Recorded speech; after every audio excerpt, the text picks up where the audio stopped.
Big wide breakout, and those are the ones that you've talked about, Pat. They're so hard to defend. You say you have to, oh, Ryan Hart sends one up to Graffy. Graffy is pretty much all alone.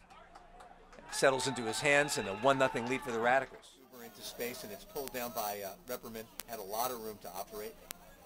Max Thorne probing, trying to find a space. This field is switched right now as the disc goes all the way over across the field to Captain Mark Fedorenko.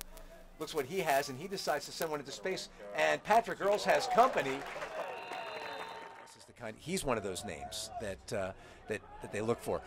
Closing hard was the Radicals. Max Thorne gets it, and he throws one out into space. Can Anson chase it down? It's going to be close, and he slides to it. Max Thorne, Anson, Repperman. Got Robarge on the mark on the defense over Benji Karen, and then getting free over the middle. It's a jump ball, but Colin Camp goes up and gets it, and then left all alone because Mogilski came over hoping to help out and get a block there, and it wasn't a bad. Whips it across the field, gets it back. Bats on the mark. Downfield, it's a vertical stack, and Anson Repperman pops out. And that, I think, you can maybe blame a little bit on the inexperience of Marquise Mason, who just kind of stood there in the throwing lane and made it obvious that he was going to come in. And then over here, Earls on the mark.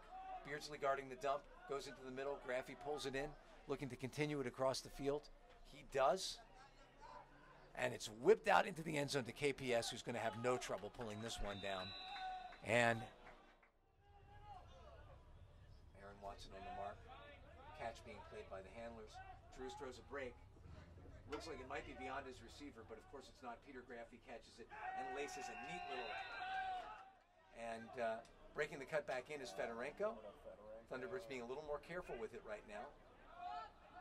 I spoke too soon, but of course, David Vatz right there to clean up the trash that was served up to him, and this may not be.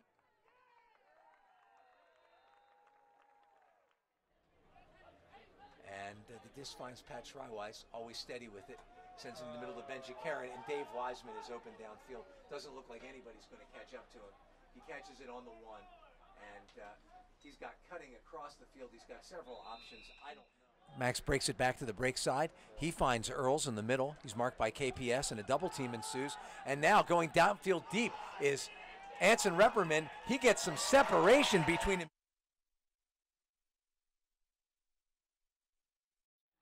And 10 yards are stepped up with Gelati on the mark against Hart. Hart throws an arcing hammer across the field, and Mechanix establishes position, and even though McGill circle it, it could mean a lot depending on what happens right here.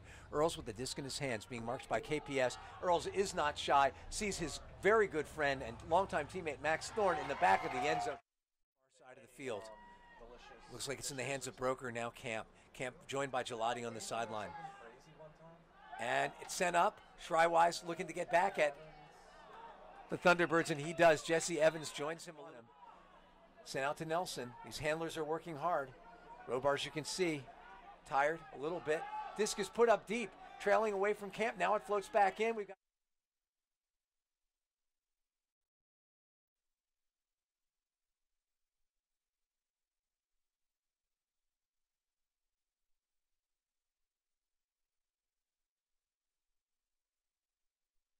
gets up a little high, but no trouble for the big man, Tranquillo on the mark. And again, working hard to shut it down. He lets the sucker get off. This one's trailing hard towards the sideline, but it looks like it's going to catch up to it. And it is Avery Johnson, and he's got Nelson in the middle, but instead he looks off Robner.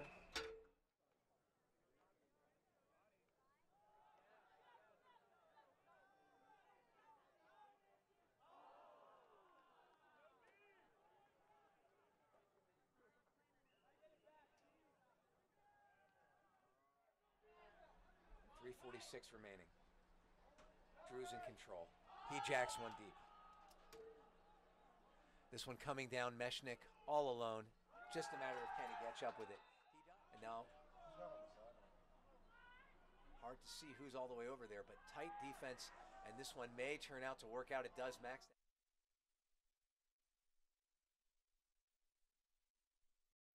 Not a lot of yardage being gained, but time ticking off the clock. 2:08 remaining. And then wide open. Has time to look around him is Barker. And now gaining on the disc, but not quickly enough. We are now under a minute. Slevin catches it, gets it to Vat. Slevin gets it back, and across the field, you got to do it. He throws a beautiful hammer to Beardsley, catches it, freezes the clock. Thunderbirds are going to have to make something happen quick, and they probably aren't going to be able to. 5, 4, 3, 2, 1, and the game is over. Very close. The Thunderbirds with an opportunity to send a message, and they did.